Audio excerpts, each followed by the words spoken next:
Assalamualaikum warahmatullahi wabarakatuh. Pertempuran Mohawk adalah suatu pertempuran yang terjadi pada tanggal 29 Agustus 1526 dekat dengan Mohawk, kerajaan Hongaria. Dalam pertempuran ini, pasukan tentara dari kerajaan Hongaria yang dipimpin oleh Raja Lajos II dikalahkan oleh tentara Turki Utsmani yang dipimpin oleh Sultan Sulaiman I. Untuk sebagian kalangan dari kaum muslimin, nama perang ini memang agak terdengar asing. Tak seperti Perang Badar ataupun Perang Uhud, yang namanya pasti sangat familiar di seluruh kalangan kaum muslimin. Namun tidak demikian bagi orang-orang Eropa, khususnya orang-orang Hungaria. Peristiwa ini akan selalu terngiang dalam ingatan mereka sebagai peristiwa yang menimbulkan trauma dan kesedihan yang mendalam, sekaligus menyalakan api dendam dan kebencian terhadap Islam secara umum dan kepada Utsmaniyah secara khusus, bahkan hingga hari ini. Battle of Mohawk merupakan pertempuran antara kekhalifahan Utsmani melawan koalisi pasukan salib Eropa terbesar pada saat itu. Perang Mohawk dikenal sebagai sebuah pertempuran terbesar antara koalisi Kristen Eropa melawan kekhalifahan Utsmaniyah, yang dimana perang ini hanya berlangsung selama 1,5 jam dengan menelan korban jiwa sebanyak 50.000 orang di pihak koalisi pasukan Kristen. Sementara di pihak kekhalifahan Utsmaniyah, kurang dari 1.500 pasukannya syahid di medan perang. Perang ini berawal dari dibunuhnya utusan Sultan Turki Utsmani yang hendak mengambil jizyah dari Raja Hungaria saat itu, Raja Louis II, yang sudah turun-temurun sampai masa Sultan Salim I. Karena Raja Louis II merasa pengganti Sultan Salim I, yaitu Sulaiman Al-Kanuni, adalah anak belia berusia 26 tahun yang tidak mungkin bisa melawan dan tidak sekuat bapaknya, maka dibunuhlah utusan atas dukungan dari Vatikan. Setelah mendengar hal ini, Sultan Sulaiman Al-Kanuni marah besar karena merasa diremehkan dan direndahkan wibawanya oleh Raja Louis II. Lalu Sultan Sulaiman segera memerintahkan untuk mengumpulkan seluruh pasukan terbaiknya dari segenap penjuru negeri dan mendeklarasikan perang kepada Raja Hungaria dan kerajaan Eropa.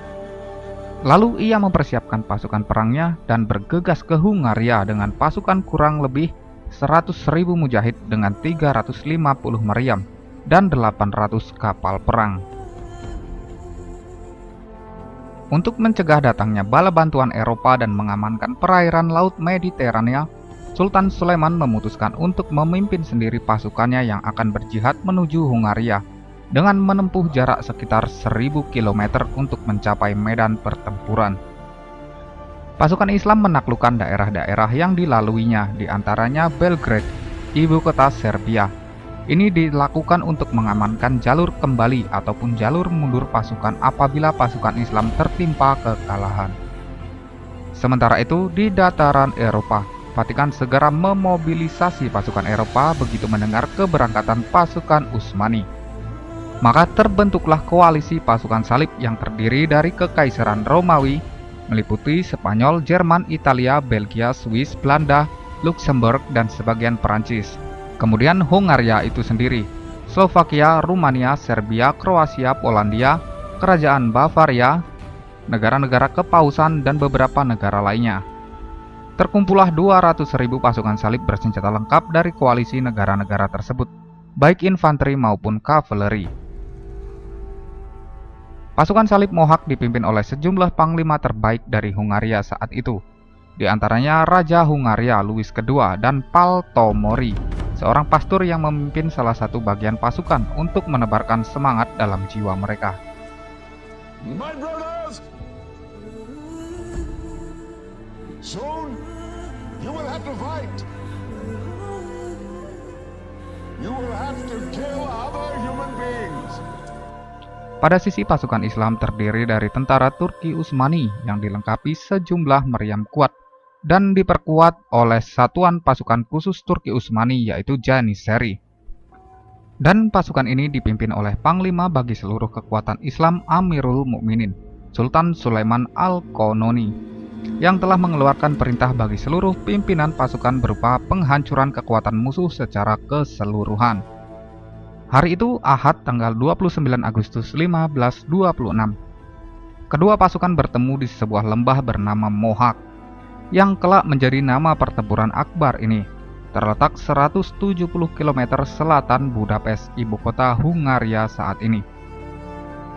Setelah menghabiskan malamnya dengan ibadah dan munajat, pagi harinya Sultan mengumpulkan pasukannya seraya mengingatkan mereka agar selalu bersabar, tegar dan tawakal kepada Allah selama pertempuran. Menyadari bahwa pasukan musuh lebih unggul dalam jumlah, Sultan menerapkan sebuah strategi yang kelak akan menentukan nasib peperangan. Beliau membagi pasukan dalam 3 barisan sepanjang 10 km.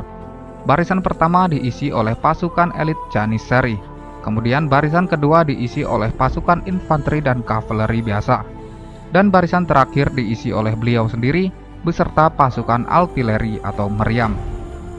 Pertempuran ini dimulai dengan majunya pasukan salib ke arah pasukan muslimin, dan strategi Sultan saat itu adalah membiarkan musuh maju perlahan ke medan pertempuran, sambil menarik pasukan Islam secara perlahan, sampai musuh memasuki wilayah jangkauan tembak meriam Turki Utsmani. Pertempuran dahsyat pun pecah selepas waktu asar. Pasukan Janissary dari barisan pertama sanggup bertahan selama 1 jam, bahkan berhasil menghabisi 20.000 prajurit musuh.